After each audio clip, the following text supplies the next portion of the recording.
end up in our homes.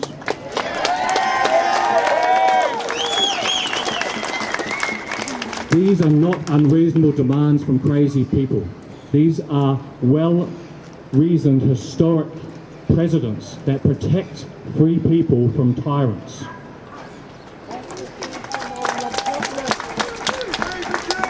So I'll hand you over to Jonathan here shortly, but I'd like to say, when the government fears the people, there's liberty. When the people fear the government, there is tyranny. And most Kiwis right now are in fear of their government. They're acting out of fear, and the government know that fear is a hugely powerful force to control people, but living in fear is toxic to your immune system, to your friends, to your family, and not least of all to our businesses.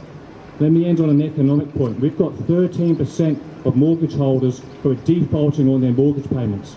Australia is close to 30 or 40% of renters or mortgage holders who can't make next month's payment. That's where we're heading in the coming months. And we can't print or borrow and spend our way out of this problem. We're losing $500 million a week in the city. That's $1 billion in the last fortnight. That's $1 billion of wealth that has disappeared, gone. Goods and services this country doesn't get. That's going to drive more people into poverty, and that's going to lead to poverty-related illnesses, bankruptcy, suicides, depression, and all the rest of it. We can't let this go on. We can't just keep going into lockdowns indefinitely.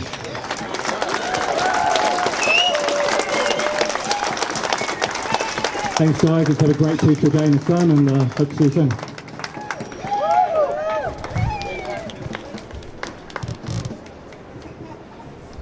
Look at all you wonderful, freedom-loving patriots.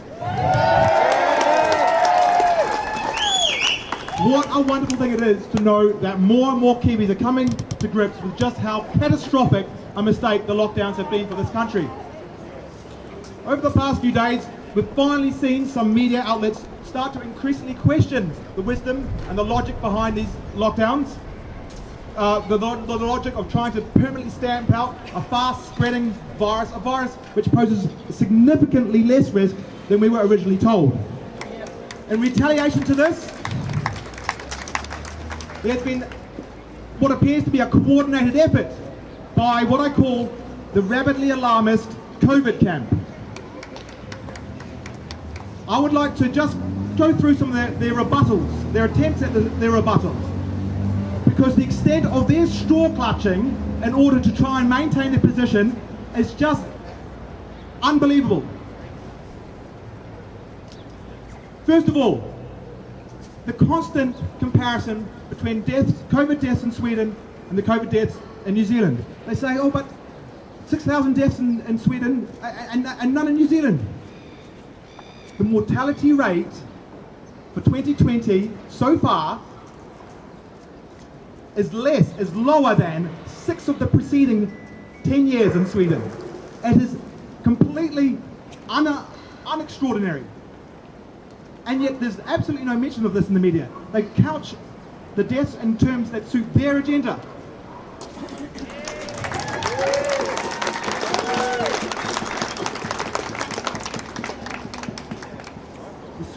Sweden's average life expectancy has been totally unaffected by COVID. Totally. And this is what we see across the world. Lockdown, I should make this clear. Sweden didn't lock down. We all know that, don't we? Sweden didn't lock down, Japan didn't lock down, like Will mentioned just earlier. What else? They say maybe they can't achieve herd immunity. Do you know how many deaths by COVID there have been in Stockholm over the last month? 0 to 1 per day. If that's not some form of immunity, what is it?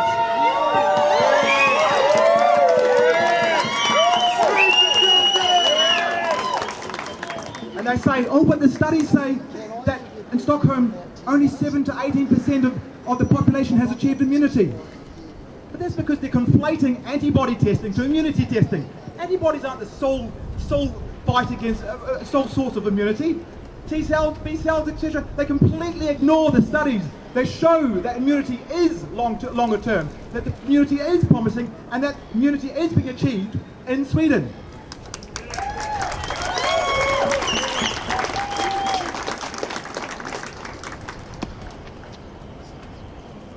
And the next item they desperately tried to straw clutch at to save their position is, what about Sweden's economy? Oh, it's not doing so great. How economically illiterate does one have to be to think that given time, an open economy and open borders is not going to fare massively better than a shut one? Yeah. Right. How can anyone seriously attempt to make the case that had the world followed Sweden's example, not locked down their economies and borders, and instead just protected their elderly and infirm, as we should every bumper flu season, that the world economy wouldn't have been in a massively better condition than it is everywhere now? What about notice the flip?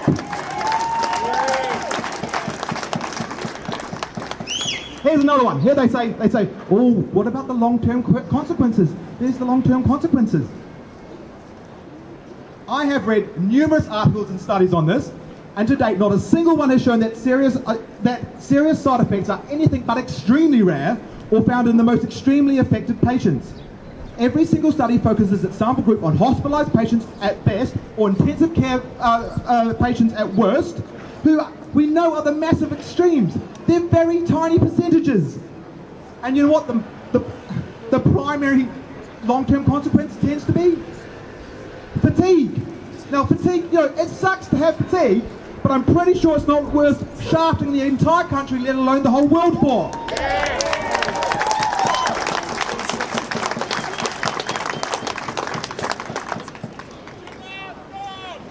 Lockdowns costing billions and trillions of dollars, which in itself has massive ramifications on health and well-being, and costing basic freedoms and basic aspects of everyday life, were never implemented to save a tiny fraction of the population from long-term side effects or from mortality rates that we see in other recent years, or from something that has no material effect on overall life expectancy.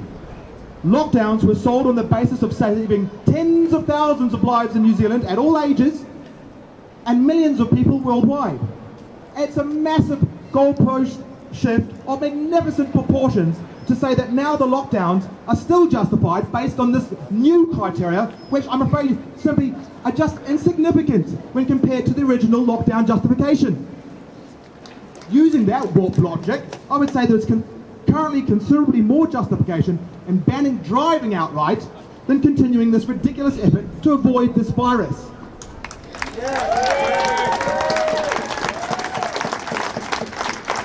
Anyway, this is sort of a message to the media.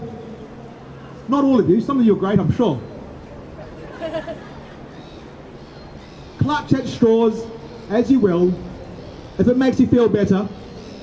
But seriously, before you continue to do so, consider if in fact it's actually your ego, your subconscious reluctance to admit an error of judgment back in February and March that is getting in the way of seeing things for what they really are.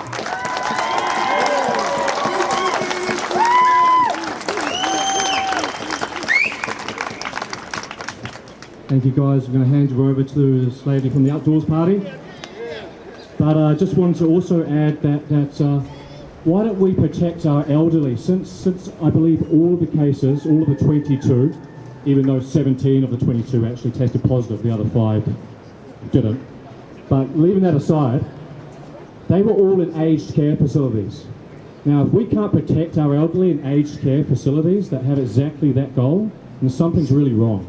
And with that $100 billion we printed, we could have built new facilities. We could have built a facility at the airport. We could build new hospitals. We don't have to shut the whole economy down because of a few hospitals. It's ridiculous. Ridiculous. Let's care for our elderly and let the young and healthy here carry the economy and carry our whole country.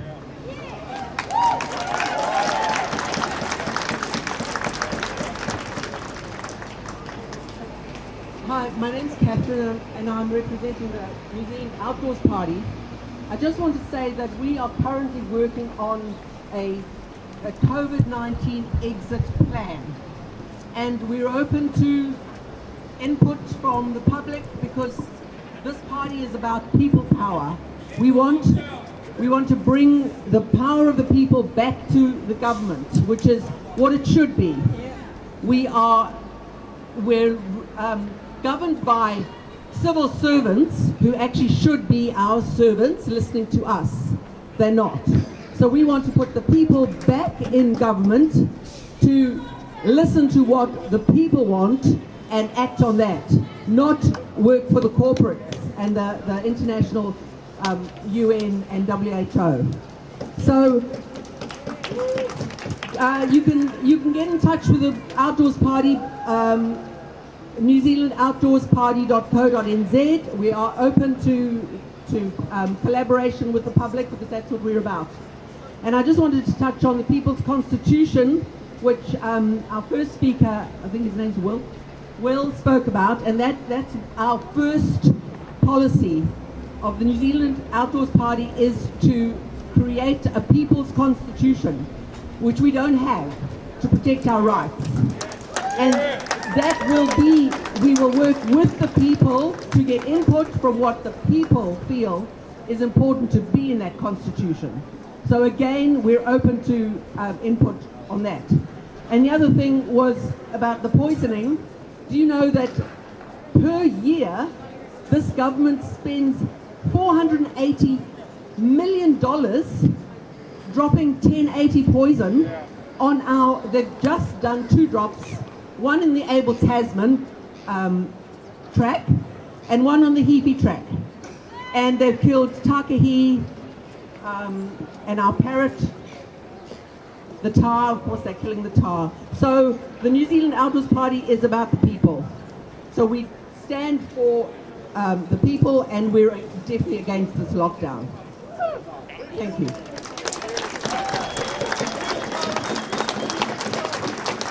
First of all, thanks for everyone for coming out. Sorry there, I'm not good at speeches, but a good quote from someone, speak the truth, even if your voice is shaking. Excuse me for reading off some paper, I just wrote this last night. Before anything, the police are obviously here. Their message is that they're just here for our safety and to make sure that the government's COVID Act is followed as much as possible. So to that end, on the police's behalf, if I just asked everyone takes a step back from each other. It's the country we live in now. Start from maybe the out circle, just take a step back, distance yourself. If you don't want to do it, I won't come down and force you, because no one should force you to do anything like that if you don't want to. But that is the police's message. They just want us to social distance.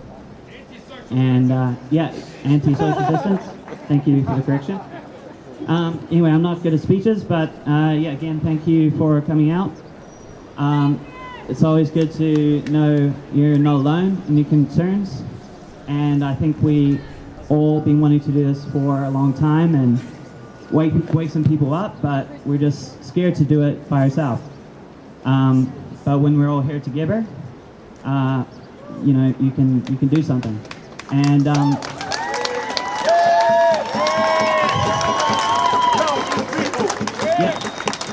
and I'll be very honest, I don't think anyone here is expecting this protest to somehow end the current lockdown today, and you know, everything goes back to normal. That's not going to happen. But when the government decides to extend it even longer, when they decide to put us in a 3rd lockdown, a 4th lockdown, a 5th lockdown, or a lockdown in 5 years from now, people will be ready.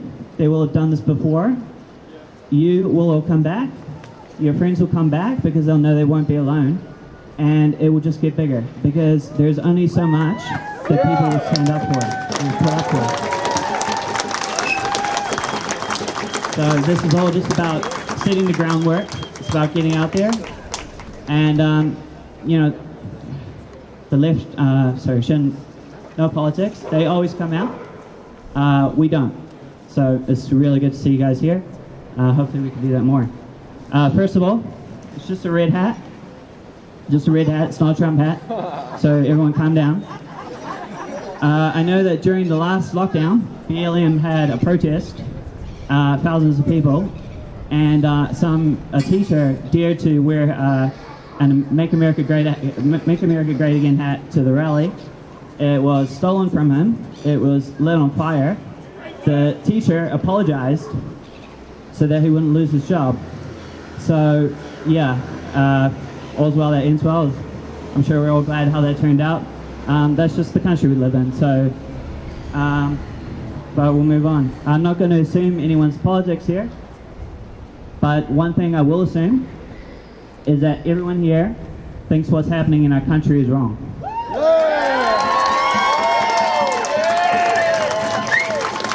For me, this is a question of what's most important to you. Is it some more justice in our society? Or is it an individual's liberty, an individual's freedom, and their rights? Benjamin Franklin once said that those who give up essential liberty to purchase a little temporary safety deserve neither liberty nor safety. But this isn't a unique idea to America. This is a unique idea to the West, one that began in England with the Magna Carta in 1215 and which has spread around the entire world. It's the idea that each and every one of us have certain inalienable rights. Rights that are not given to us by anyone, not the government. Rights that we have and that can only be stolen from us. Our rights have been stolen in this country. Even if it were for the so-called greater good, there have been many atrocities committed throughout history for the so-called greater good. I would like to ask everyone here, did you decide it was for the greater good to take your children out of school? Did you decide it was for the greater good to stop working, to distance yourself from others, and to override our Bill of Rights with the COVID Act? Or did someone else decide that for you? At what point do we give up our rights because of fear? At what point does a virus justify taking our rights? Some of you would say never. And yet, there are some out there who would walk on four limbs and bark like a dog if the government told them it was for the greater good. The only one that should make that decision is you. You should not make that decision for others, and the World Health Organization and bureaucrats in Wellington should not be making that decision for you. One of the most common things I've heard from people is, we don't want to be like America. Don't do this, basically. But folks, we're already like America. We are like a giant New York City, like one big Democrat party. When a man died in America, thousands marched right here to protest issues in America. What they really mean is, we don't want anyone to oppose us. We don't want you to speak up. We don't want you to run the narrative in this country, and we don't want conservative values here. We want to have full control of your lives, and we don't want anyone to disagree with us. We want to decide how you live your life based on what we think is for the greater good. And that we don't want anyone here valuing their liberty, valuing their freedom, and especially not valuing it above even life itself, as our forefathers did. Well, I say, give me liberty or give me death.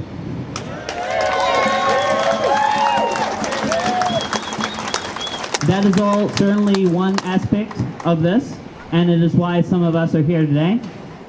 But at the end of the day, there is a reason why there was no huge disapproval and outrage during the first lockdown. That is because of the information and fear that we had been given. The information we got from China's CCP was completely useless. And while they were covering up the virus and eventually quarantining their own country, international borders were wide open. Two of the first most impacted countries by the virus, Italy and Japan, have the two oldest age populations in the world. We also had a cruise liner, the Diamond Princess, filled with elderly who were the most vulnerable to this virus. In short, that was the extent of what we had to go off the first lockdown. There was too much we, the public, did not know or weren't sure of at the time. So a lot of us kept quiet. We did it because we believed stamping the virus out was worth a shot, and we did it because we bought some of the hype and the fear-mongering. That was a mistake. But even so, that was then and this is now. Even from a utilitarian point of view, it is now clearer than ever that the costs of lockdowns to society outweigh the cost of the virus. Who, New York Times, CNN, they have all ran stories now covering the current hunger epidemic the world is facing. Thanks to the lockdowns and their damage to world economies, an additional 130 million people are set to starve to or near death this year because of coronavirus and the countries locking down their economies. No country should be complicit in this, especially not with our latest understanding of coronavirus's fatality, and especially not by also going out of our way to take people's rights and freedom. Please, for the love of God, fact check me on that. You can look up world hunger, 130 million people. They're set to starve to or near death this year. It is real, it is true, and it has been public knowledge since the UN World Food Program told us this over 4 months ago. But there are far more unintended consequences of lockdowns than just that, including within New Zealand. Many of the people here today are doing so because they have felt and suffered those firsthand. No, I'm not talking about being forced to stay home, watching Netflix, eating pizza, having to postpone parties. If you really think those are the only consequences of the lockdown, if you think that is why we are here, then I hate to say this phrase, but perhaps you are the ones who need to check your privilege. Yet nonetheless, an opposition event to this one named Stay the F Home described exactly that and had over 10,000 RSVPs, including many who treat these lockdowns like an unexpected vacation and completely disregard the consequences or will never feel these consequences in their lives. In fact, the reason why I emphasize the hunger epidemic is because I know that these people do not care about your liberty. They do not care about our economy, or your business, or your jobs, or your children's school time, their friendships, and their childhoods. They only care about what is most obvious and what is put right in front of their face by our government and by our media. Many do not think deeper about long-term consequences of the lockdowns on our country's debt, or to our failing businesses, or about mental health, loss of jobs and hours, and poverty. The suffering from that alone is already proving to be worse than anything a virus could do to us. But to many, saving lives are more important than living our lives. I say that if someone is afraid of lightning strikes, they should stay inside during a storm, not make sure all of us do. If someone is afraid of a virus, they should shut themselves in and isolate from others, not make all of us do it too.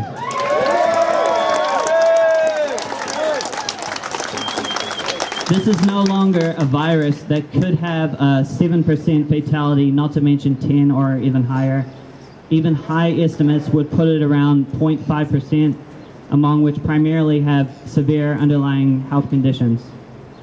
There's plenty of research you can do on this, and among our speakers here, some have brought up these statistics about the virus's real fatality. My question is simply, if we know the virus's fatality is not nearly as high as we believed, then what are we doing? What is this all about? I will leave it up to you to evaluate and question the government's response or their motives. Personally, I believe they are just as aware and concerned about the unintended consequences of the lockdowns as any one of us is. I believe they just want to retain their victory from the first lockdown, and they're afraid to confront the monster that they've created. The monster is the mob. The mob who are petrified of this virus and believe the government is a fairy godmother who will solve all of their problems. The mob that believe we can just keep printing money to pay for it all. It is time to wake up, New Zealand. It is time to get up. It is time to stand up and to speak up and to shout it out so everyone can hear you.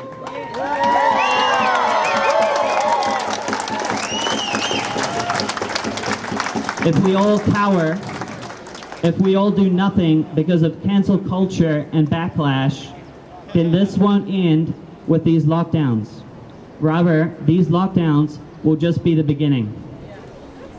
I did not want to do this. In fact, 10 days ago, I wasn't even sure I wanted to be here. But there was one thing I was sure of, and that was that I wanted something to happen.